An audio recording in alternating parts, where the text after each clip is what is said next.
my dear students. Welcome to the Krishna classroom. This is Shivani Krishna. Today I will explain the poem class 9th, The Rain of the Roof.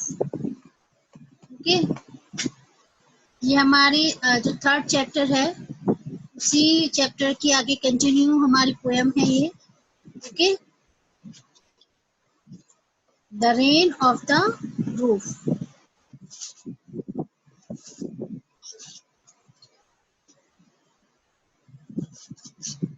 इसकी जो point है वो कॉटल skinny है. Cot skinny जो है उनका born जो हुआ था 24 नवंबर 1826 में हुआ था और जो उनकी लास्ट ब्रीथ थी वो थी 25 जनवरी 1904. एक लॉयर थे, पॉलिटिशियन थे और जर्नलिस्ट थे. ओके, कहाँ से थे वो? यूएस से थे.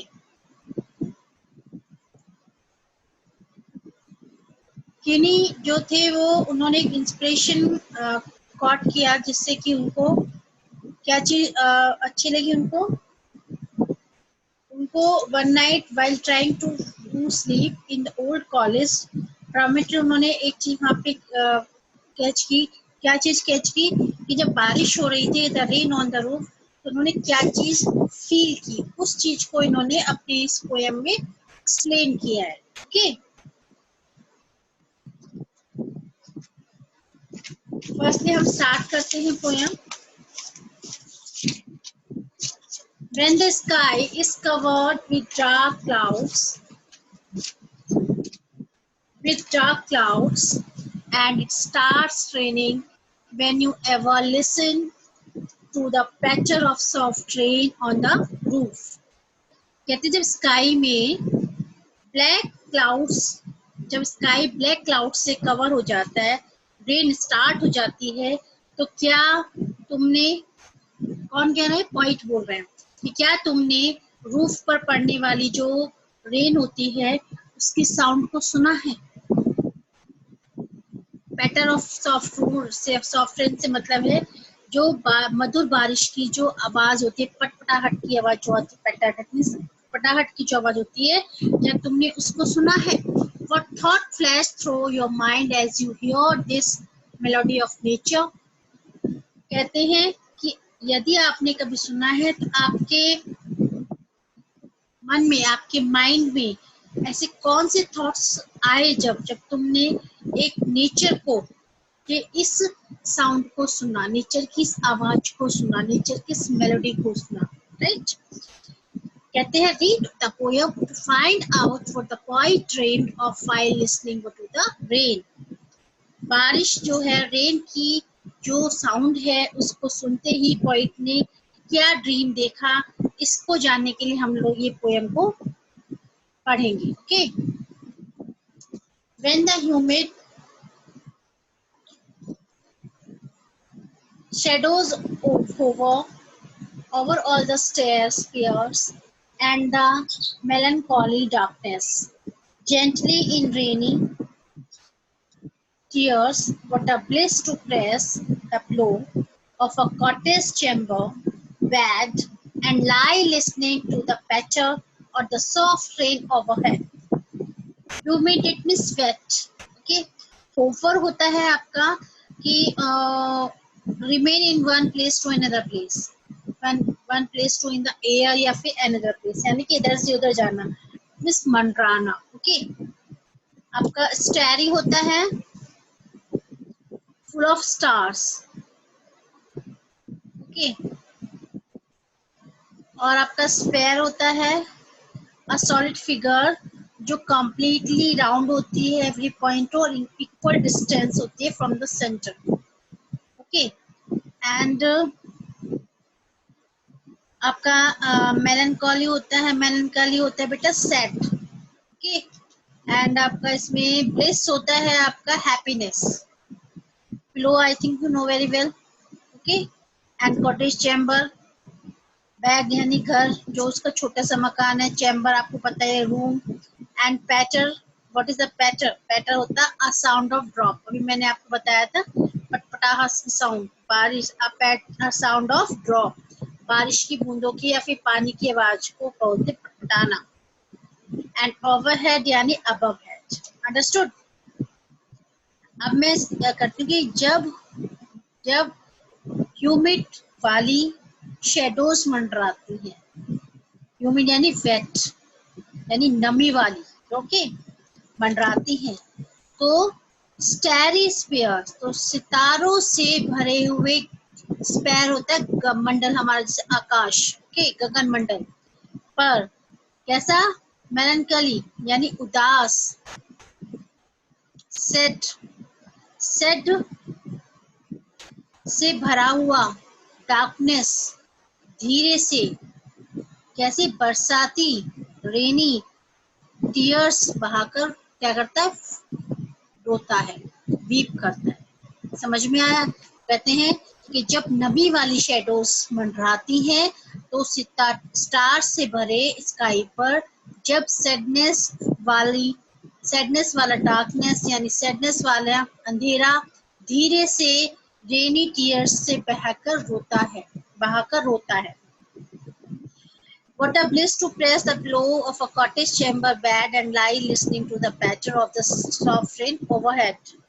और कहते हैं कि एक छोटे से मकान के रूम में बेड पर लेटे हुए जब पिलो को दबाना कितना हैप्पीनेस, कितना खुश, कितनी हमें हैप्पीनेस देता है, और नर्म बूंदों के छत के ऊपर गिरने की आवाज को सुनना, कि जब बारिश हो रही होती है और हमें अगर पैटर सुनाई देती है, अगर हमें बारिश की बूंदों की पटाख सुनाई देती है, तो जब हम अपने बेड पर लेटकर अपने फेस को किसमें, पिलो में दबाकर हमें उस आवाज को सुनना बहुत आनंद देता है, ठीक है, बहुत खुशी देता है।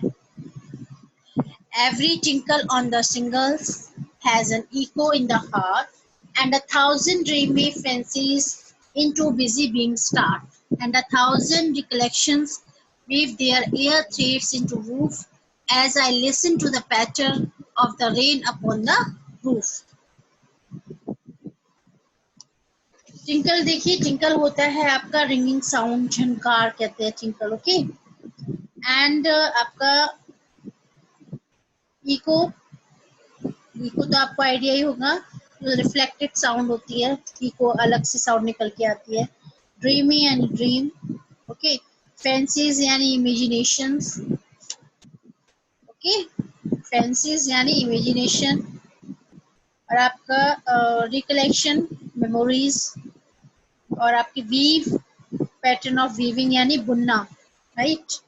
एंड वूफ होता है आपका वर्ड ऑफ डिस्क्राइबर साउंड, किसी आवाज को सुनना, ठीक है। क्लियर हुआ इसके, आपको पॉइंट्स क्लियर हुए इसके। और सिंगल्स रह गया, सिंगल्स होता है आपका rectangle wooden tiles used on roof. जब हमारी जो रूफ्स होते हैं, रूफ पर हम एक रेक्टेंगल शेप का डिजाइन बनवाते हैं ना, ईंटों से, ब्रिक से, उसको बोलते हैं, ठीक है।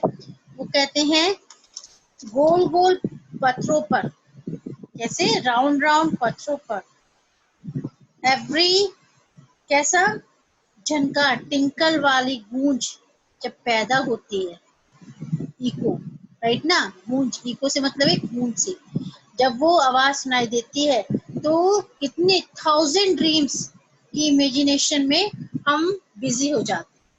ऐसा होता है जब हम अकेले बैठे होते हैं और बारिश को देखते हैं और हमें एक बहुत मधुर सी साउंड सुनाई देती है, तो हम अपनी मेमोरीज में खो जाते हैं। तो पॉइंट भी ये कह रहा है कि जब मैं ऐसा सुनता था तो मैं भी अपनी मेमोरीज में खो जाता था। और कितनी, और 1,000 जो मेमोरीज हैं, जो उनकी 1,000 मेमोरीज हैं, जिनका रिकलेक्शन उनके पास है मेमोरीज का, उसमें वो क्या करते थे, वीव यानी बुनते थे, ताना बाना बुनना शुरू कर देते थे, ओके।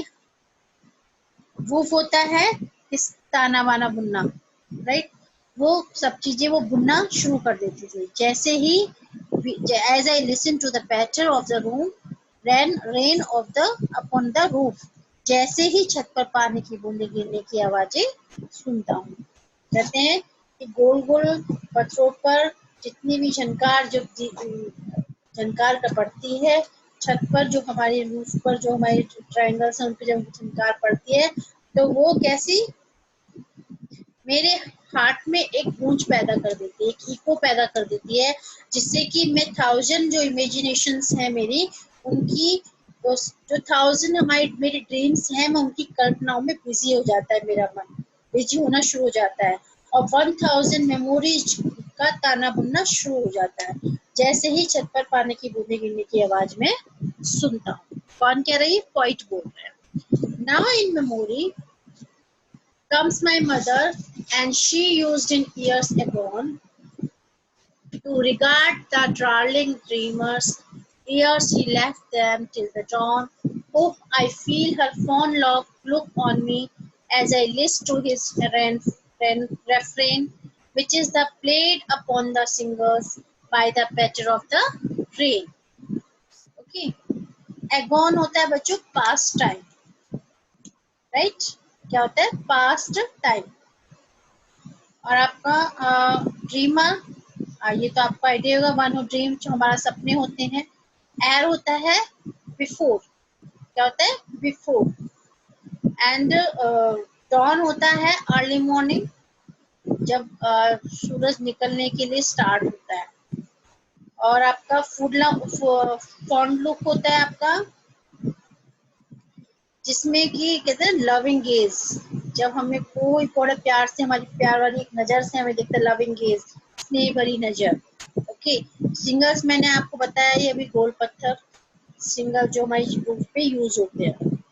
कहते हैं अब मेरी नाउ इन मेमोरी कम, अब मेरी यादों में मेरी माँ आ जाती है। कौन आ जाती है? मेरी माँ आ जाती है, जैसे कि वह लास्ट ईयर्स में आया करती के पहले सालों में आया करती। प्यारे सपने देखने वाले बच्चों के सम्मान में, लेकिन जब छोटे बच्चे जब ड्रीमर्स होते हैं, जो छोटे बच्चे ड्रीमर्स होते हैं, डार्लिंग ड्रीमर्स, वो उनकी जो फैमिली डार्लिंग ड्रीमर यानी सपनों को, छोटे बच्चे सपनों के सम्मान में, जब वो उषा काल क्या बताया था मैंने आपको अभी? डॉन जो होता है उस तक उसके पांव से फटने तक उन्हें छोड़कर जाने से पहले ओह, मैं उसकी दुलार भरी नजर अनुभव करता हूँ, फील करता हूँ। और जब मैं इस सॉन्ग को लिखता हूँ जो कि गोल गोल पत्थरों पर बूंदों के गिरने से पैदा होता है, कि जब मैं इस सॉन्ग को रिटर्न करता हूँ जो कि गोल गोल पत्थरों पर बूंदों के गिरने से पैदा होता है। कहता है कि जब गोल गोल बूंदे पत्थर पर गिरती हैं तो मुझे मेरी माँ की याद आ जाती है, जैसे कि पहले सालों में वो आया करती थी, जब वो आया करती थी मेरे पास, और मेरे जब सपनों को देखता था, जैसे कि कभी अर्ली मॉर्निंग वाले सपने जो हमारे होते हैं, उनकी दुलार भरी नजर को मैं अभी भी फील करता हूँ। और जब मैं इस सॉन्ग को लिखता हूँ, जैसे कि जो कि कब मेरे मन में आता है, जब मैं अपने रूफ पर गिरने वाली बूंदों की पटपटाहट को सुनता हूँ। Is it clear? ये आपकी पोएम थी students. Okay, I think you will understood, आपको समझ में आ गई होगी सभी को। ओके, पॉइंट के बारे में भी मैंने बताया, और कोई भी डाउट हो तो please right in comment box. Okay, good day and have a nice day student, and please not forget the please subscribe and like and subscribe this channel. Okay, good day and have a nice day students. Bye.